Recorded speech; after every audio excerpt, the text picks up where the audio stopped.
নমস্কার শ্রোতা বন্ধুরা, রিসাইটেশন অ্যান্ড মোর চ্যানেল থেকে আমি স্বাতী। আজকে যে গল্পটা নিয়ে এলাম সেটি আমাদের বর্তমান দিনের একটি অত্যন্ত গুরুত্বপূর্ণ বিষয়বস্তু, যেটি ছাড়া আমাদের একেবারে চলে না। মানে আমরা কীরকম নাস্তানাবুদ হই সেটা নিয়েই মোটামুটি একটা সরস রচনাই বলা যেতে পারে। শুনুন পুরো গল্পটি। আজকের গল্প ইন্দ্রনীল সান্যালের লেখা সাংসারিক।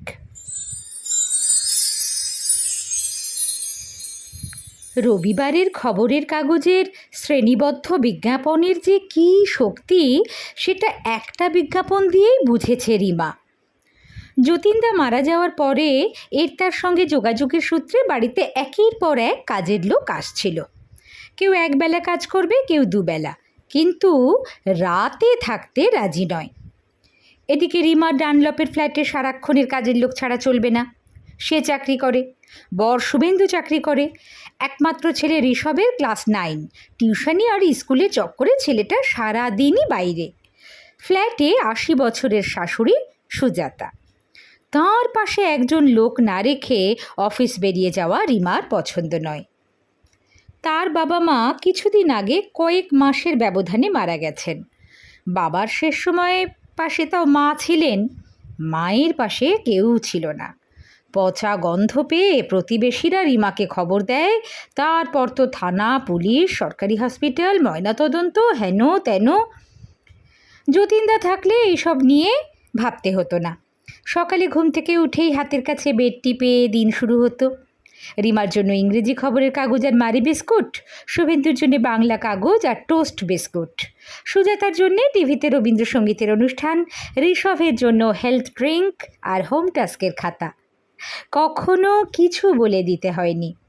সপ্তাহের বিভিন্ন বারে ব্রেকফাস্ট, লাঞ্চ আর ডিনারে কী পদ হবে, দিনে কতবার চা আর কফি হবে, সাপ্তাহিক বাজারে কপিস মাছ, কতটা মাংস, কী কী শাকসবজি আসবে, সব মুখস্থ। মায়ের মাসকাবারি বাজার নিয়েও ভাবতে হয়নি।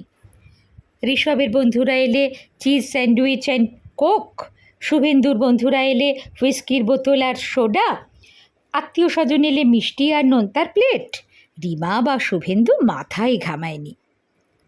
সুজাতা নিঃসঙ্গ দুপুরগুলো গল্পগুজবে ভরিয়ে রাখত যতীনদা। লোকটা মারা যাওয়ার পরে ফ্ল্যাটের সবাই কেঁদেছিল, সুজাতা সবচেয়ে বেশি কেঁদেছিলেন। তিনি সত্যিই একলা হয়ে গেলেন। সুজাতার একাকিত্বই রিমাকে ভাবালো বেশি। সে বুঝতে পারল সুজাতা নয়, নিজের জীবনের শেষ কটা মাস বা বছরকে ভয় পাচ্ছে। সুজাতাকে সে দেখলে তাকেও কেউ দেখবে হিন্দু ধর্মের কর্মফলের তত্ত্ব মেনেই কাগজে বিজ্ঞাপন দেওয়ার কথা মনে হয়েছিল। তবে সে কথা তো আর শুভেন্দু জানে না। রবিবার দেরি করে ঘুম থেকে উঠে খবরের কাগজে চোখ বোলানোর সময় রিমার প্রস্তাব শুনে আঁতকে উঠে বলল, ঝি চাকরের জন্য কাগজে বিজ্ঞাপন?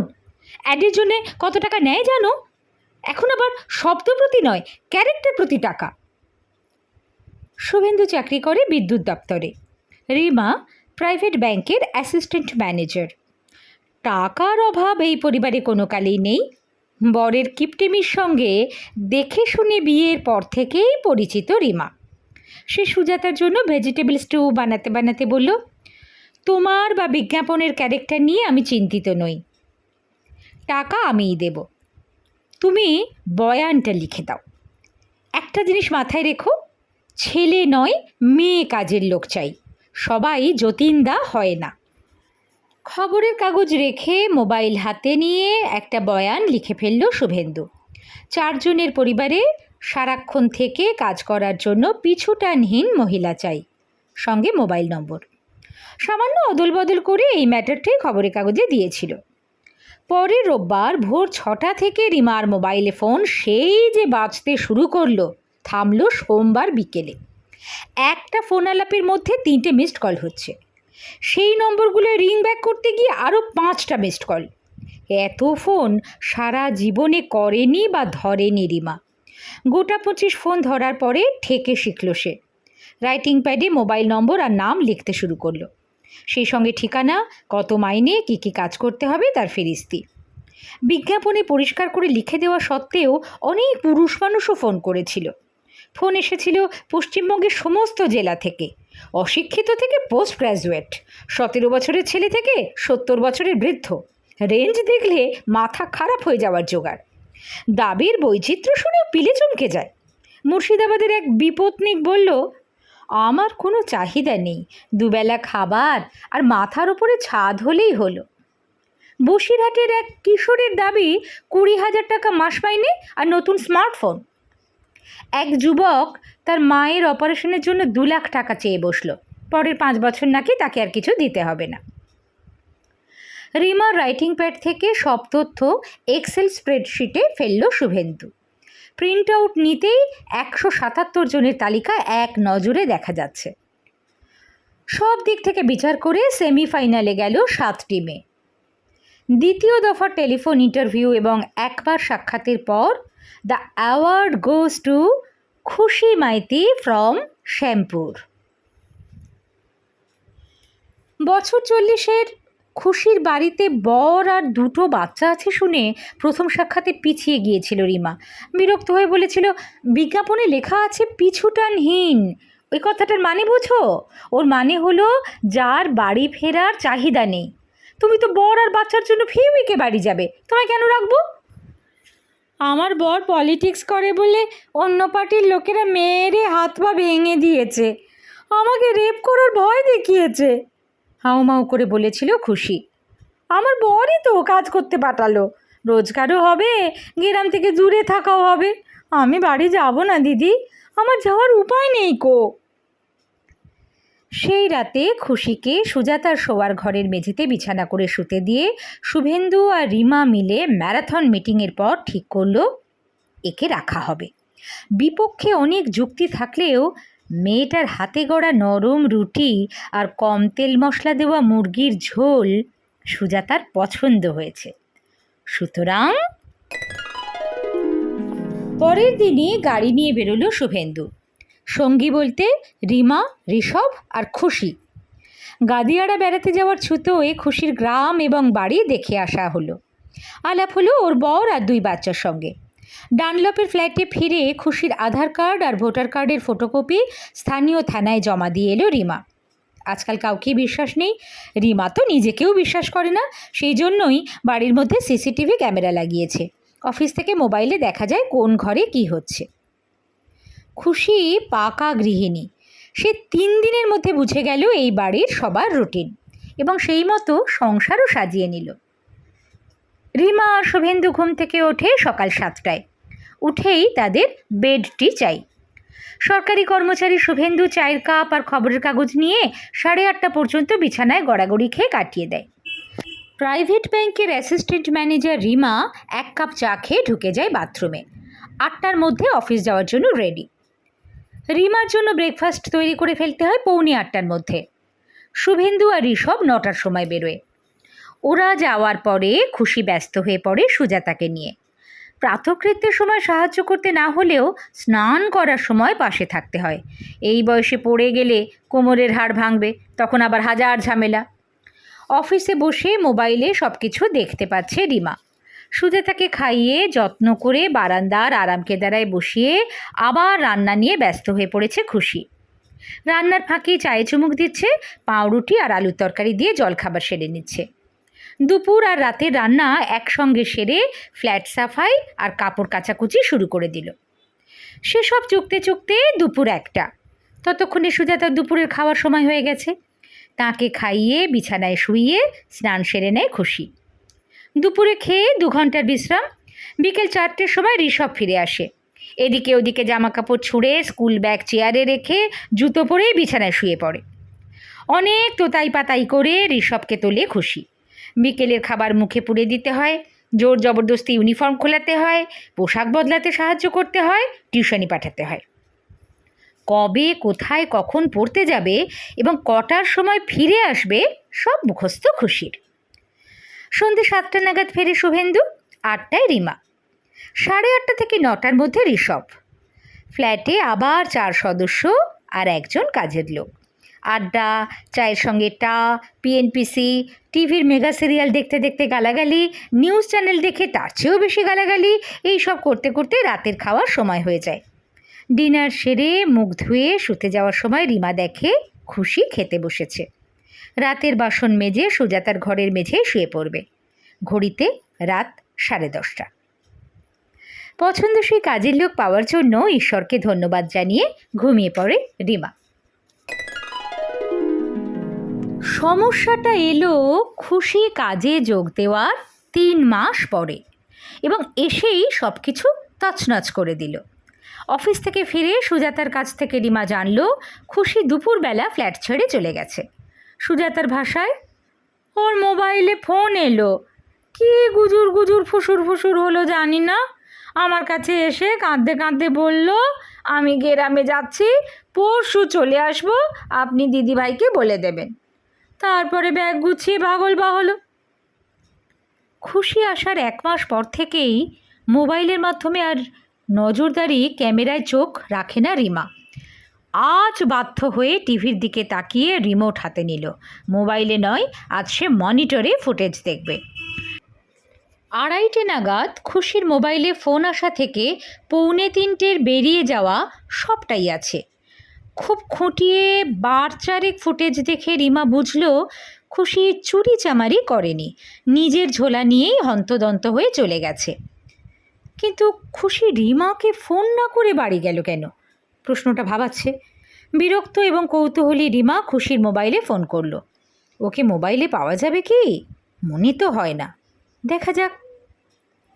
উপাস থেকে যন্ত্রমানবী বলছে, আপনি যার সঙ্গে যোগাযোগ করতে চাইছেন তার মোবাইল সুইচড অফ আছে।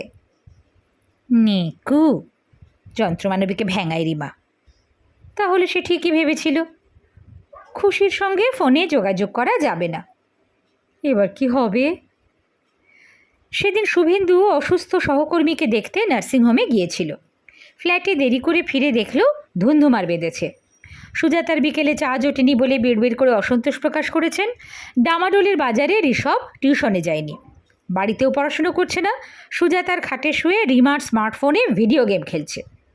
অফিস থেকে ফিরে রান্না করতে হচ্ছে বলে রিমার মেজাজ গরম, ছেলের তেঁদড়ামি দেখে তেড়ে চেঁচাচ্ছে, একঘা দিয়েও এলো।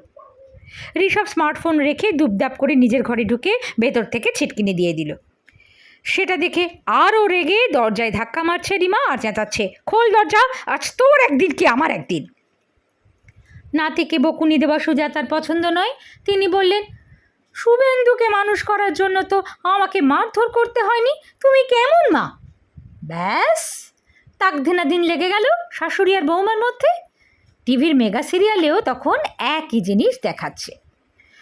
হোম ফ্রন্টের পরিস্থিতি আঁচ করতে 5 মিনিট সময় নিল শুভেন্দু। সিচুয়েশন হাতের বাইরে যাওয়ার আগেই রান্নাঘরের দখল নিল। ফুড ডেলিভারি অ্যাপ থেকে ডিনার অর্ডার করলে ঝামেলা কম হতো, কিন্তু আজ রাতে সেটা করলে অশান্তি বাড়বে। এখন একটু কাজ দেখাতে হবে, না হলে অংশত মেঘলা আকাশ থেকে বজ্রবিদ্যুৎ সহ ভারী এবং অতি ভারী বৃষ্টির সম্ভাবনা। ফ্রিজ খুলে যা সবজি পেল সেগুলোই টুকরো করে কেটে মুরগির টুকরো আর খানিকটা চাল দিয়ে সেদ্ধ করে নিল। তারপর পেঁয়াজ রসুন আর আদা লঙ্কা বাটা দিয়ে সামান্য তেলে কষে নেওয়া। ব্যাস, হয়ে গেল 1 পট রেসিপি। সুস্বাদু খাবার খেয়ে সবার মুখে হাসি। নিজের কপাল আর ইউটিউবকে ধন্যবাদ দেয় শুভেন্দু। রাতে শুয়ে রিমা বলল, ফোনে যখন পাচ্ছি না তখন ওর বাড়ি থেকে ঘুরে আসা উচিত। অফিস কামাই করবে? আমার অফিস কামাই করার উপায় নেই, তুমি যাবে খুশির বাড়ি, করো তো সরকারি চাকরি, গম্ভীর গলায় বলে রিমা। অকারণে অপমানিত হয়ে শুভেন্দু ভাবে, তোমার বাপ মা ওই চাহ বিশেষণ দেখেই আমাকে পছন্দ করেছিলেন। তোমার চাকরি আজ আছে তো কাল নেই, আমাদের ওরকম নয়। কিন্তু এইসব কথা কি আর বলা যায়? অশান্তি তাতে বাড়বে বই কমবে না। পাশ ফিরে ঘুমিয়ে পড়ে শুভেন্দু। পরদিন সকালে অফিস কামাই করে শুভেন্দুই গেল জমের দক্ষিণ দুয়ারে। ঘুম থেকে উঠে বাড়িতে 1 কাপ চাও জুটল না। ডানলপের ওপর দিয়ে দীঘাগামী সরকারি বাস যায়, সেই বাসে উঠে পড়ল সকাল 8:30টায়। 10টার সময় 6 নম্বর জাতীয় সড়কের ওপরে বাগনান স্টপে নেমে পরপর 2 ভাঁড় চা খেয়ে আগে ঘুম তাড়ালো। তারপর একটা ভ্যানোতে উঠল, গন্তব্য শ্যামপুর। শুভেন্দু গাড়ি নিয়ে আসতে চেয়েছিল, রিমা রাজি হয়নি, বলেছে অত দূরে আমি তোমাকে ড্রাইভ করে যেতে দেব না। শুভেন্দু আবারও কিছু বলার সুযোগ পায়নি। মনে মনে বলেছে 3 মাস আগে যখন খুশির বাড়ি খুঁজতে যাওয়া হয়েছিল তখন এই শর্মাই ড্রাইভ করেছিল, তখন আমাকে নিয়ে তোমার কোনো টেনশন হয়নি। আসল কথা হলো আজ আমি গাড়ি নিয়ে বেরোলে তোমাকে বাসে চেপে অফিস যেতে হতো। প্রাইভেট ব্যাংকের অ্যাসিস্ট্যান্ট ম্যানেজারের তাতে গায়ে ফোসকা পড়ে যেত। এইসব কথা বলতে নেই, তাহলে সংসার ভেঙে যায়। চিড়বিড়ে গরমে ভ্যানোয় বসে ঢিকির ঢিকির করতে যেতে যেতে শুভেন্দু ভাবল, আমি লং ড্রাইভের জন্য সেন্টার থেকে ভাড়া করা ড্রাইভার নাকি, যাকে ঘন্টা পিছু টাকা দিতে হয়। শ্যামপুরে পৌঁছে খুশির পড়শিদের কাছ থেকে শুভেন্দু জানতে পারল রাজনৈতিক গণ্ডগোলের জন্য খুশির বর আর 2 বাচ্চা গ্রাম থেকে ভাগলবা হয়েছে। কোথায় গেছে কেউ জানে না। খুশিকে গ্রামের লোক কলকাতা থেকে ফিরে আসতে দেখেনি। সত্যি বলল না মিথ্যে বোঝা শক্ত। শুভেন্দু কী আর করে, ফেরার বাস ধরার আগে বাগনান থানায় ঢুঁ মারল। সাব ইন্সপেক্টর ভদ্রলোক শুভেন্দুর কথা অর্ধেক শুনেই বললেন, আপনার ফ্ল্যাট থেকে কিছু চুরি হয়েছে? না, যদি হতো তাহলে আপনাকে বরানগর থানায় এফআইআর করতে হতো, তাই না? সত্যি কথা। চুপ করে থাকে শুভেন্দু। খুশি মাই থেকে পাওয়া যাচ্ছে না এই মর্মে আপনি আমার থানায় মিসিং পারসনস ডায়েরি করতে পারেন। সেটা আপনি করতে চান কি? না। ঘাড় নাড়ল শুভেন্দু। কে আর রাজনৈতিক ঝামেলায় ঢুকে হারাকিরি করতে চায়, তাও আবার ঝিয়ের জন্য। শুভেন্দু ভাবল এসআইকে বলে আমাকে একটা কাজের লোক জোগাড় করে দিন, তাহলেই আর বিরক্ত করব না। কিন্তু এসব কথাও বলা যায় না। বাধ্য হয়ে থানা থেকে বেরোলো শুভেন্দু। আবার এই কড়া রোদের মধ্যে বাস স্টপে দাঁড়িয়ে থাকা, আবার বাসে চেপে এতটা পথ যাওয়া। সকাল থেকে পেটে 2 কাপ চা ছাড়া আর কিছুই পড়েনি। সে এবার মরেই যাবে। উফ মা গো। বাড়ি ফিরতে ফিরতে সন্ধে। ফ্ল্যাটে ঢোকা মাত্র শুভেন্দুর সঙ্গে রিমার ঝামেলা শুরু হয়ে গেল। তার কারণ সুজাতা। তিনি বিকেলবেলা বিছানায় পটি করে ফেলেছেন। রিমার বক্তব্য, এগুলো বুড়ির বদমাইশি। শাশুড়ি বউ ইস্যুতে শুভেন্দু সবসময় চুপ করে থাকে। বাড়ির স্থিতাবস্থা বজায় রাখার জন্য এটাই তার গোল্ডেন রুল। কিন্তু আজ আর পারল না। গরমে, খিদে, পরিশ্রমে মাথা কাজ করছে না। ফট করে বলে বসলো, তোমার কি মাথা ফাতা খারাপ হয়ে গেল নাকি? কেউ কখনো ইচ্ছে করে বিছানায় পায়খানা করে? ব্যাস, আর যায় কোথায়।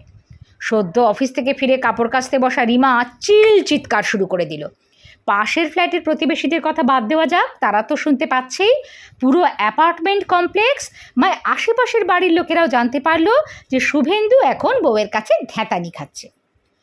যে যন্ত্রমানবী বহরানগর স্টেশনে মাইকে ঘোষণা করে যে আজ ডানকুনি লোকাল দেরিতে আসছে, সে পর্যন্ত ভয় চোটে চুপ করে গেছে। নেহাত আইন মেয়েদের পক্ষে, মনে মনে গজরায় শুভেন্দু। না হলে এখনই চোখা কষিয়ে দিতাম। নিঃশব্দে কিছুক্ষণ রিমাকে গালাগালি দেওয়ার পর মাথা ঠান্ডা হলো শুভেন্দুর। এইবার সুজাতাকে নিয়ে পড়ল। মা কতক্ষণ ধরে ঘুমুত মেখে পড়ে রয়েছেন কে জানে। সুজাতা বিছানায় শুয়ে ফিচফিচ করে কাঁদছিলেন। ছেলেকে দেখে ডুকরে কেঁদে বললেন, আমাকে তোরা বৃদ্ধাশ্রমে দিয়ে আয়। যদি টাকা কম পড়ে তাহলে ডানলপের মোড়ে ভ্যাটের পাশে বসিয়ে রেখে আয়, আমি ভিক্ষে করে খাবো। কিন্তু এই অশান্তি আমার আর সহ্য হয় না। সুজাতার ইমোশনাল ব্ল্যাকমেলিংয়ের উত্তর না দিয়ে তাকে বিছানা থেকে তুলতে গিয়ে শুভেন্দু দেখে বিছানা সাফসুতরো, মায়ের পরনে নতুন ম্যাক্সি। সারাদিন অফিসে খাটাখাটনি করে এসে রিমাকে গুমুখ ঘাঁটতে হয়েছে, আর এখন বসেছে নোংরা বিছানার চাদর আর বালিশের ওয়ার কাচতে। সেই জন্যই বিবির এত রাগ। রিমার জন্যে খারাপ লাগলো শুভেন্দুর। বাথরুমের দরজার সামনে দাঁড়িয়ে বলল, আমেরিকা ইংল্যান্ডে যারা থাকে তাদের বাড়িতে ঝি চাকর থাকে না, ওরা কিভাবে চালায় বলো তো? ওরা নিজের কাজ নিজে করে। তাছাড়া ওদের যে দেশে শিল্প বিপ্লব হয়েছে বলে অনেক গ্যাজেট পাওয়া যায়। ওদের লাইফস্টাইল যন্ত্র নির্ভর। তো সেসব গ্যাজেট এখানেও পাওয়া যায়, সেগুলো ইউজ করার মানসিকতা আমাদের নেই। ওয়াশিং মেশিন বা ভ্যাকুয়াম ক্লিনার চালানোর জন্য আমাদের ঝি লাগে। তাছাড়া ওদের দেশে বাবা মারা ছেলেপুলের সঙ্গে থাকেন না, ছেলে মেয়েরাও শেয়ানা হলে বাড়ি ছাড়ে, ছোট পরিবার চালিয়ে নেওয়া যায়। আমার এক বন্ধু নেদারল্যান্ডসে আছে, ও সকালবেলা দুধ কর্নফ্লেক্স খেয়ে বেরোয়, 100 কিলোমিটার ড্রাইভ করে অফিসে পৌঁছায়, লাঞ্চে বার্গার আর কোলা খায়, রাতে ফিরে কি দিয়ে জাবর কাটে যিশু জানেন। তুমি পারবে এইভাবে দিনের পর দিন চালাতে? নিমেষের মধ্যে রিমার উপর রাগটা ফেরত চলে এলো শুভেন্দুর। ঝি চাকরের প্রসঙ্গ থেকে একেবারে শিল্প বিপ্লবে চলে গেল। ব্যাংকার বউয়ের বদলে একটা ঝিকে বিয়ে করলে অনেক ভালো হতো শালা। রাগে গজগজ করতে করতে ঋষভের ঘরে উঁকি মারে শুভেন্দু। দেখে ঋষভ স্মার্টফোনের দিকে তাকিয়ে হাঁ করে বসে আছে। সারাদিনে মাথার মধ্যে যত রাগ জমেছিল তা এবারে আগ্নেয়গিরির লাভার মতো ছিটকে বেরোলো। ঋষভের গালে সপাটে একটা থাপ্পড় কষিয়ে শুভেন্দু চাচালো, এই ভিডিও গেম না একদিন তোকে খাবে। বাবা চরকে হাউ মাউ করে উঠেছে ঋষভ। আমাকে মারলে কেন? মাই তো বললো মাসকাবাড়ির অর্ডারটা অনলাইনে সেরে ফেলতে, তাহলে বাজার যাওয়া ঝামেলা থাকবে না। চিৎকার শুনে বাথরুম থেকে বেরিয়ে এসেছে রিমা, 2 হাতে 1 গাদা ভিজে কাপড়। ছাতে সেগুলো মেলতে যাওয়ার আগে বলল, তুমি ছেলের গায়ে হাত তুলেছ, এরপরে তো আমার গায়ে হাত তুলবে। তুলবই তো, বিকট জোরে চেঁচিয়ে ওঠে শুভেন্দু। দিন রাত এই অশান্তি আমার আর ভালো লাগছে না। দেওয়ালে মাথা ঠুকতে ঠুকতে সে বলতে লাগলো, আমার আর ভালো লাগছে না। শুভেন্দুর পাগলামি দেখে ভয়ের চোটে ঋষভ কেঁদে ফেলেছে। সুজাতা বিছানা থেকে চিৎকার করছেন, কি হলো বৌমা, আমার ছেলেটার কি হলো? রিমা দাঁতে দাঁত চেপে বলছে, আমি এখনই উকিলের কাছে যাচ্ছি, তোমার মতো খুনে লোকের সঙ্গে থাকা সম্ভব নয়, আমি ডিভোর্স চাই। ঠিক এই সময় ফ্ল্যাটের কলিং বেল বেজে উঠল। নিমেষের মধ্যে বাড়ির সবাই চুপ। রিমা প্রথমেই মনে হলো চিৎকার শুনে পাশের ফ্ল্যাট থেকে কেউ আসেনি তো, তাহলে মানসম্মান বলে আর কিছু থাকবে না। নাকি পাড়ার কেউ এলো, সামনে কোনো পুজো ফুজো আছে নাকি, চাঁদা দিতে হবে। আবার কলিং বেল বাজল। রিমা দাঁতে দাঁত চেপে বলল, আমার 2 হাতে ভিজে কাপড়, কেউ একজন দরজাটা খুলে দাও। ইঙ্গিত বুঝে ঋষভ পাশ ফিরে শুয়ে পড়ল, সে কিছুতেই উঠবে না। শুভেন্দু কি করবে বুঝতে না পেরে চিৎকার করলো, মা দরজাটা খুলে দাও না, সারাদিন কেন শুয়ে থাকো, এরকম করলে সারা শরীর জং ধরে যাবে। ছেলের কাছ থেকে ধমক খেয়ে কোনো রকমে বিছানা ছেড়ে উঠেছেন সুজাতা। কী সব বিড়বিড় করে বকছেন আর নিজের ঘর থেকে বেরিয়ে দরজার দিকে এগোচ্ছেন। কলিং বেল 3য়বারের জন্যে বেজে উঠল। আজ ব্রেকফাস্টে উপমা হয়েছে। রিমা খেয়ে নিল 7:45টার মধ্যে। শুভেন্দু আর ঋষভ তখনও বিছানায় গড়াচ্ছে। সুজাতা টিভিতে রবীন্দ্রসঙ্গীতের অনুষ্ঠান দেখছেন। রিমা অফিস বেরোনোর আগে ঋষভকে বলল, সারা সকাল বিছানায় না গড়িয়ে একটু ফ্রি হ্যান্ড এক্সারসাইজ করলে তো পারিস, দিনরাত জাঙ্ক ফুড খেয়ে তোর ভুঁড়িটা তোর বাবার মতো হয়ে যাচ্ছে। ঋষভ ঠোঁট ফুলিয়ে বলল, বাবা তো জাঙ্ক ফুড খায় না, বাবার কেন ভুঁড়ি হচ্ছে? সেটা তোর বাবার 1 গিলাসের বন্ধুদের জিজ্ঞাসা কর, খোঁচা দেয় রিমা। ঋষভ লজ্জায় বাবার কোলে মুখ লুকোয়। রিমা আর শুভেন্দু পরস্পরের দিকে তাকিয়ে মৃদু হাসে। যাক বাবা, সংসারে খুশি ফিরে এসেছে।